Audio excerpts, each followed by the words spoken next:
Well, hello, it's Dan again, your friendly fishmonger from dansfish.com. We got some cool stuff in, so let's unbox it and take a look. Here we go! So before we get to the fish, this was my drive to the airport. This is what it's like driving in Wyoming and Montana. It's a 2-hour drive on a good day to the airport. In weather like this, it takes a little longer. And this was the good part of the road. For most of the road, the left-hand lane was totally covered in white. You couldn't see it at all. But yeah, it's not for the faint of heart. Anyway, on to the unboxing. I have an assistant here today. This is my daughter. She's helping out. She's going to check temperatures for us and, be included. So here's the first box of fish. Oh, nope. First, 69 degrees. Not too bad. If we're in the mid 60s on up, I'm usually good. Once I get into the 50s, I start to get worried. These are a fish I absolutely love. These are chocolate gouramis. They're like a lot of gouramis in body shape and things, but what I like about these, besides their really neat color, who knew that a brown and, kind of beige fish could be so pretty? But besides their kind of bold patterns and things, I like how peaceful they are. They're an interesting fish. They don't build a bubble nest. They're a mouth-brooding gourami. So like wild-type bettas and some cichlids and catfish and all kinds of species of fish do this. But in the gourami family, there's not that many that do. These are mouth-brooding, and unlike the other mouth-brooding anabantoids, those are the air kind of breathing fish that we have in the hobby, bettas and gouramis and paradise fish. Unlike those, the female holds the eggs. In all the other anabantoids that I'm aware of, it's the male that holds the eggs. These, it's the female. So a little kind of spin on the technique of mouth brooding. For a fish as big as they are, they have an amazingly tiny mouth. So they're a micropredator. They kind of graze around and nibble at stuff they can find all day.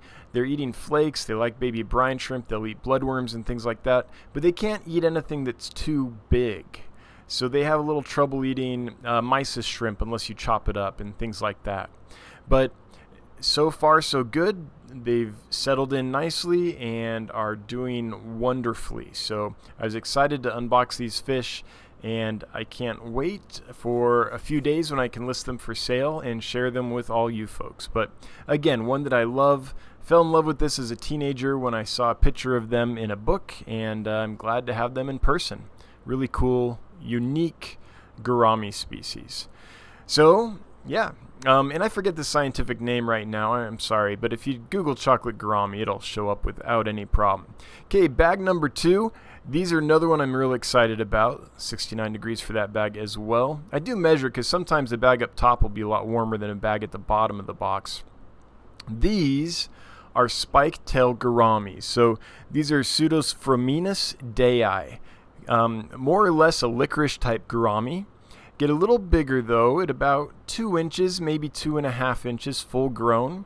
And they're not colored up here in this video, but even though they're not in bright spawning colors, they still have a really, really cool color pattern. So the females less so, but the males have quite a lot of red on them, on both the anal fin and the caudal fin, and it's surrounded on the margins by like a blue sheen and then a bright white sheen.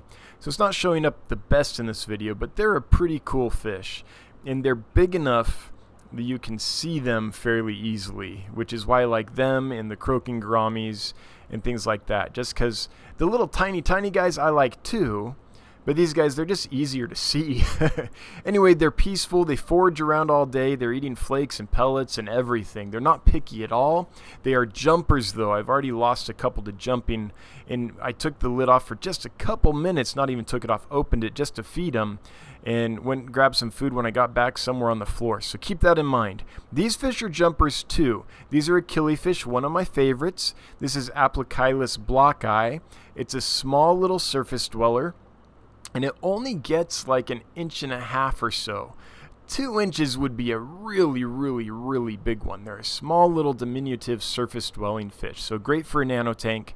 And they haven't colored up in this video, but I'll link a video up top. I'll put a card up of a picture of when I was able to get them about a year ago, how bright gold they are with these kind of small red dots running in these bars along the body, like a stripe pattern. They're really neat fairly peaceful killifish, great for community tank in the top level. So anyway, that was the shipment. Most stuff got shorted, but that's what we got. So those are some cool fish. I really like both those species of anabantoids that we got in. I think they're unique and kind of a different flavor from what we usually see, and really cool fish. So anyway, if you have any questions or comments about any of these fish, or shipping fish or importing fish, or anything to do with this fish hobby, leave them below. We can geek out together. And until next time, yeah, I'll see you later. Bye bye.